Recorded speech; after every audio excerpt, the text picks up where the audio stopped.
I used to go back after I graduated because I was doing a year and a half of ER work in the labs, enhanced oil recovery. But since then, I think I've only been back like a few times tops, just to take some walks, reminisce some memories, or maybe show a girlfriend around. Yeah.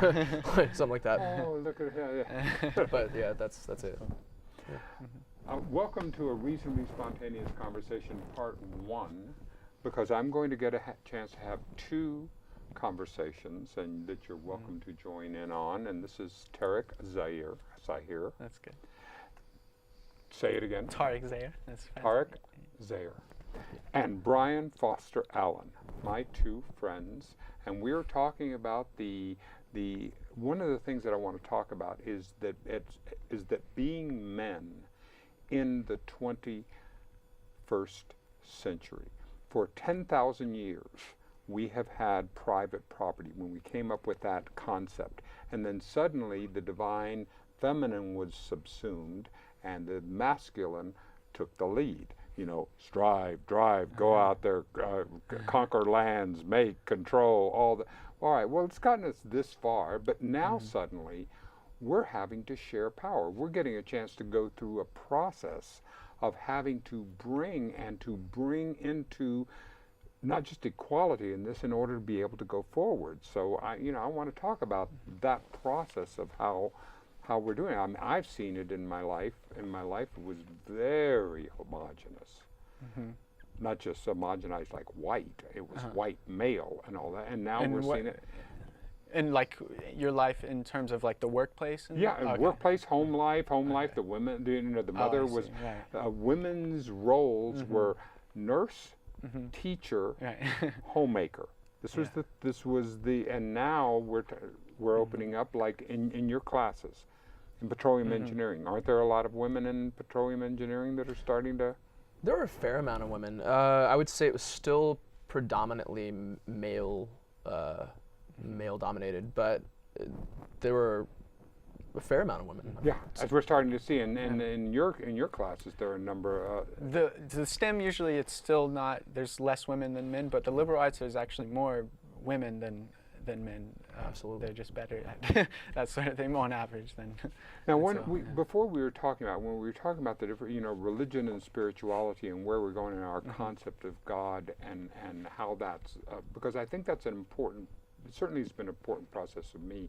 Has your concept of God and what God is evolved over the course of these last few years? No, absolutely. I'm interested to hear. Well, my concept has evolved in that it evolved to not existing, so that's an evolution of a sort, but I'm interested to... That is, yeah. Yes.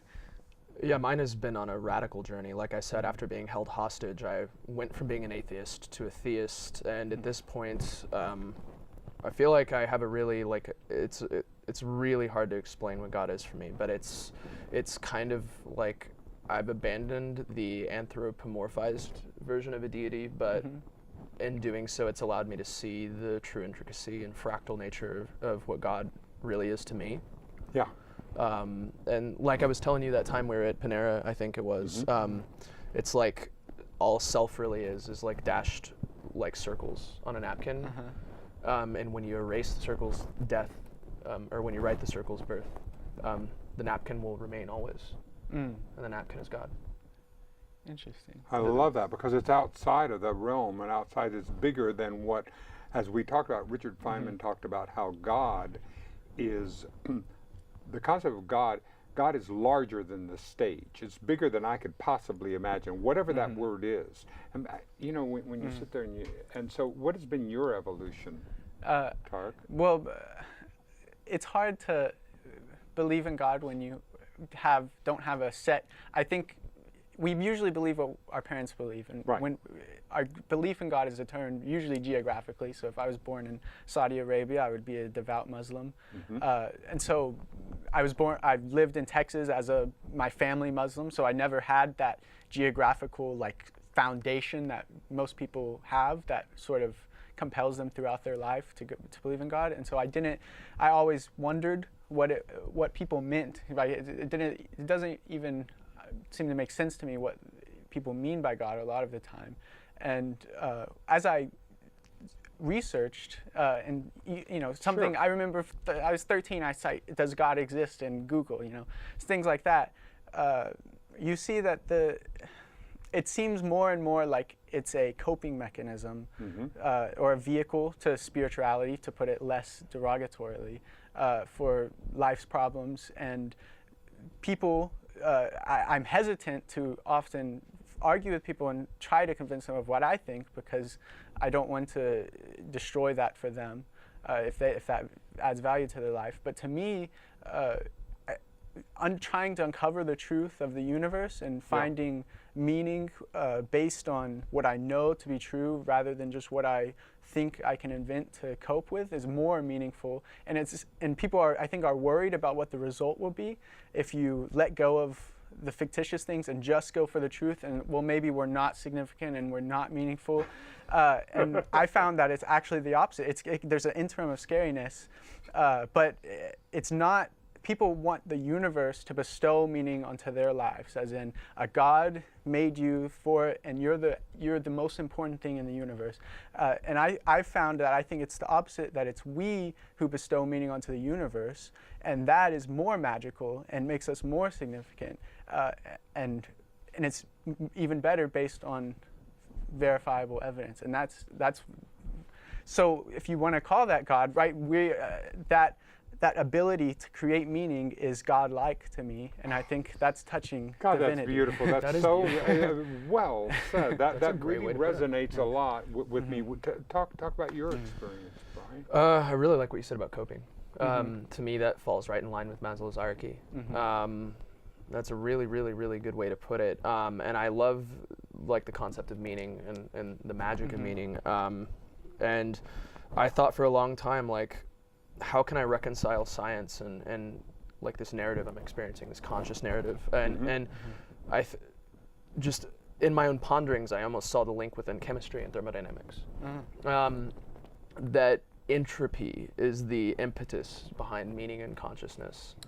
And essentially what it does is it drives us to a sense of purpose, like our narratives, the things we create, the things we tell ourselves, like our sense of self and our sense of identity, gives us a purpose. So it's like, okay, well, I want to do music, or I want to drive to the store and get these things. Well, now I'm going to operate a vehicle which involves combustion reactions, inefficient combustion reactions that are breaking chemical bonds inefficiently, that are always increasing entropy in an irreversible way. Right. Or when we're in World War II, fighting the Nazis, okay, well, we got to stop these horrific things. Well, now we're going to split atoms to do so.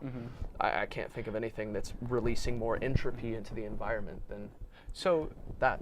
Go ahead. So I see a link between meaning and Are you saying chemistry. that it's analogous, the combustion in the car and our thoughts and beliefs of acting change, or are you saying that our consciousness and our desire to do certain things, like drive to the store, is the universe enacting entropy? Because if we do that, then the car will combust and do such things. Yes, I would say it's more like it kind of goes along with psychology too, and the components of the brain, the limbic system. Versus the neocortex. The neocortex is conscious, rational thought. Right. And then the limbic system and the things below it, like the brainstem, that's all your animal brain, from the very, very unconscious parts of you to the subconscious and things like that. And the neocortex is constantly trying to regulate the animal side. And so really that's why we have a lot of unconscious biases and stuff, and we have these narratives is because it's all about the things we tell ourselves, and we have masked intentions and motivations for a lot of things. And now the neocortex this is in front, right? The anterior cingulate, is that where that is? This is the front part, right? I believe so. And this is the later developing, as opposed to the earlier. So this is really fresh. This is new stuff. This is stuff we're exploring. We're getting a chance to play here, and to learn and to be part of how we can use this, and maybe.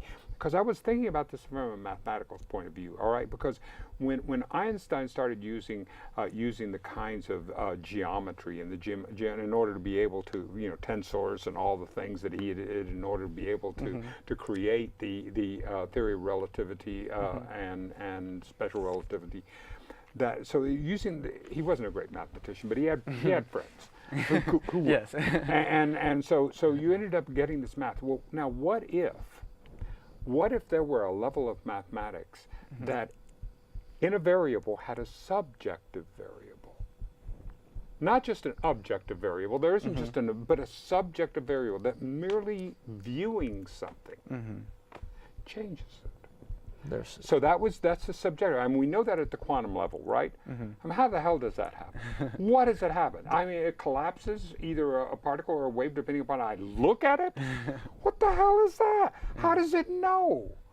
There's so there's that's where I'm thinking that observational aspect of it that changes, and this is where I think we're learning this, and that's where consciousness is coming together. The universe is observing itself. We're just a part of it, and that self-interference of the universe is what's happening. A self-excited circuit. Anyway, yes, exactly. The universe observing itself, and that's what there's something about this, because when we talk about God, because I love using that term, because it's like how can we say I don't, your concept of God or whatever that would be when it's such a complex word. We're not even, are we even talking about the same thing when we use that same word? I don't believe in, what is it you don't believe in? It's much more complex than just saying, okay, well, there is a certain story, a particular story about God that this person uses. Okay, I can say I do not, that story is not a story that will help me and help me go through the day. But that helps that person. So how is that not just as valid to that person in the way they're doing it as my story is to me? I would agree, but there's some issue, right? For instance, if my story involves that you have to give me everything you own and be my slave, right? That works for me. Well, that is my story, and thank you, and so I like you too. And so you're absolutely right.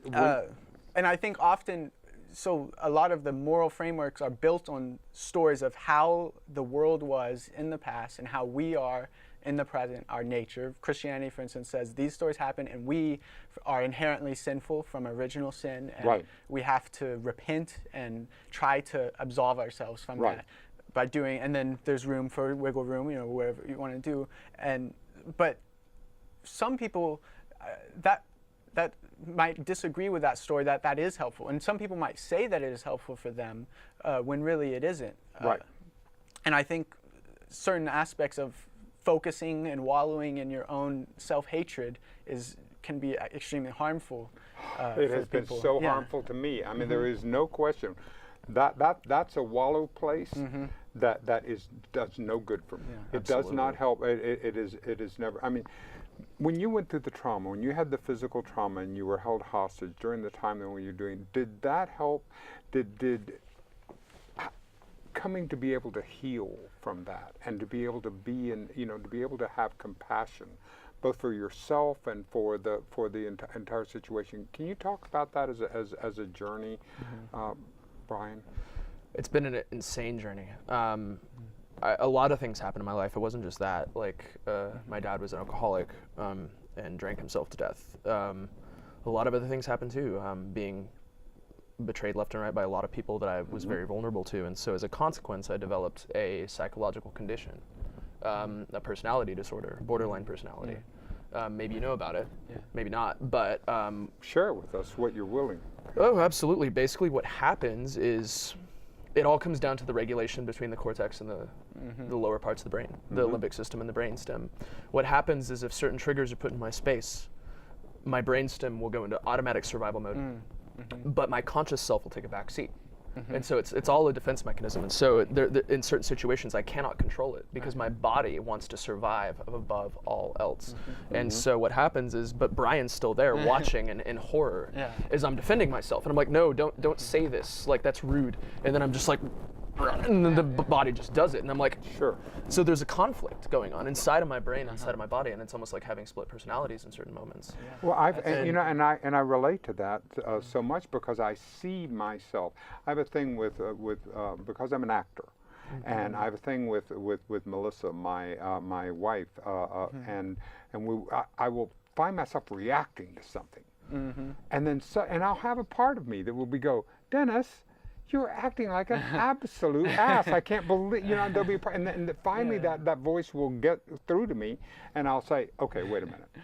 Can I have another take at that? Can we do take 2 of this scene? And then I'll come back and I'll re-say what I wanted to say in a more compassionate way. And she's been so kind to be able to let me go through that so I can get past that self-judgment of having to react, of reacting like a total ass. It's not your fault. And then being able to go back around that and say, okay, well, let me say that in a more compassionate way that really expresses whatever it was that I was frustrated in. The fact that you're allowed a compassionate space is very rehabilitative, and it allows you to, it's like physical therapy. Yes. It is totally, exactly. And it's literally a physiological process, and like even psychopaths and sociopaths, it's more of a neurophysiological disease. Yeah. And it's like the shooter at UT had a brain tumor. It's not, it's less human evil, and it's more so literally a projection of the body processes. And so when you really look at how our meat suits are wired for nothing, survival is the first thing. Because what happens when we survive, we increase entropy. So thermodynamics ultimately goes along with survival. So we're arguing with the laws of physics. And when we judge ourselves, it's literally arguing with the second law of thermodynamics. And so it makes more sense to just not judge oneself and recognize that, look, it's just my meat suit acting up. I'm sorry. But that's where compassion come in, doesn't it? I mean, where we have compassion for ourselves in these awful situations as we're learning and growing. I mean, that's our process. That's part of the process where you're doing that. Tarek, I was thinking about what it is that we're doing, that this idea of how this consciousness gathered together. What is this that makes Dennis Dennis? That's a great. Who is the I that I think I am? And is the I that I think I am who I really am, or is that, or is it something much grander than that? It's maybe something I wouldn't even understand as alive. That but it's something much deeper. I'm not sure that the chimpanzees really. Well, let me put it at another level. I don't think that the ants that are on my driveway particularly have an interest in whether or not what Netflix show I'm going to be watching. I don't think that they care. I don't think they have an interest in it, whatever. They might not even know about Netflix. It's certainly possible. And they don't even know that there's a thing called Netflix. Well, maybe there is a level of consciousness deeper of the I that I think I am that is much more complex and much more nuanced, that is deeper than what this coalition of this conglomeration of the thing that I think that I am. That's an interesting, that makes me think of like artificial intelligence. And so the idea of where our current level of, here's me and us three, and then here's a chicken, right? Exactly. And but there's no reason to think that there's not just a huge expanse above us. Why would evolution stop? Why would it? We see it continue on, and I know I'm cutting you off, but I want to toss this out there. Would it be possible that us helping to construct evolution, artificial intelligence, is actually the way biology is meaning to get us to that next level of sentience, whatever this continuation of life? It's like the integration of a cell with proteins and amino acids. Prokaryotic cells becoming eukaryotes. That's the genetic information. That's like the brain, and it's like the same thing happened with our bodies, and now the same thing is happening with the planet. And it's like an integrated artificial intelligence, an integrated technology, the internet, and AI can actually help bring forth so much unconscious stuff and really help us like have superhuman cognition, essentially.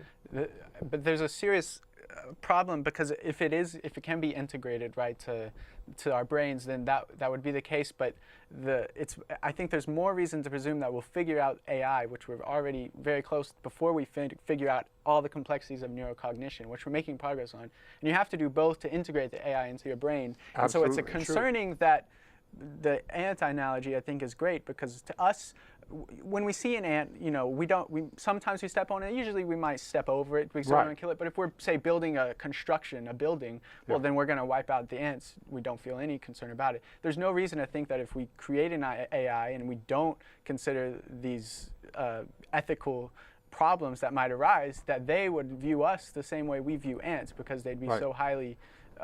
Except that if there is, but all right, let me ask you about that, because there's and I was talking with Patricia Wilson about this earlier, and because that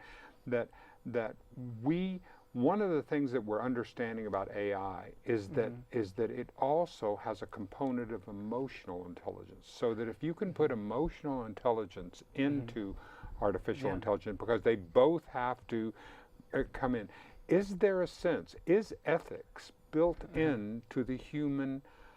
Is that the way that we naturally work? Is there or is there just a this pure thought, me first, not you, I win, that there that why wouldn't it also have some sense of why would it need to dominate? Why wouldn't it be holistic in a way that I couldn't understand? Because it would understand the greater value of being holistic, that rather than saying me, big, you, small. It's possible that it could be that way. I guess we don't know. I mean, you'd have to program it, right? But it's hard to understand. I mean, we know that that's been evolutionary evolved in some way in us, right? But if it's a whole society of AIs, right? If the AI gets to where it can improve itself and build itself and build other AIs. It's already doing that. Google is learning every single day. How do we know that Wikipedia, at what point did Wikipedia become alive? Because it's being fed by volunteers. Every single day it's being fed and curated and worked through, and just like you see worker bees working around the. How would we ever know? How would we know that it has not achieved consciousness? That's I think there's certain tests, like the Turing test. Turing that famously invented. Oh yeah. Which has its flaws. Where if the computer can convince you, if you have a human and the computer, and it's like a chat bot, and the person can't tell the difference between the human and computer, then we just assume that the computer is intelligent, because that's our definition of intelligence.